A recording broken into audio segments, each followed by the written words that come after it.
এক বিশাল মাঠে একটি ষাঁড় চড়ে বেড়াচ্ছিল।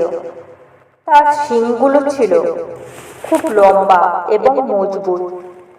সেই শিংগুলোর ডগায় একটি ছোট ডাঁশ এসে বসল। ডাঁশটি খুব আরাম করে বসেছিল এবং চারপাশের দৃশ্য দেখছিল।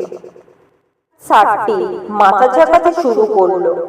ডাঁশটি ভাবল, এই ষাঁড়টা বুঝি আমাকে বিরক্ত করতে চাইছে, শিং থেকে নেমে যেতে হবে।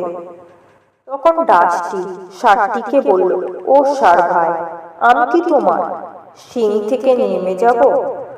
ষাঁড়টি কিছুক্ষণ চুপ করে থাকলো, তারপর বলল, আরে ডাঁশ ভাই, তুমি কখন আমার শিঙে এসে বসেছো আর কখন নেমে যাচ্ছ আমি তো টেরই পাইনি। তোমার মতো ছোট একটা ডাঁশ আমার এত বড় শিঙে বসে থাকলে আমার আর কি বা অসুবিধা হবে? ডাঁশটি ষাঁড়ের কথা শুনে খুব লজ্জিত হলো। সে বুঝতে পারল যে সে নিজেকে খুব বেশি গুরুত্ব ভাবছিল।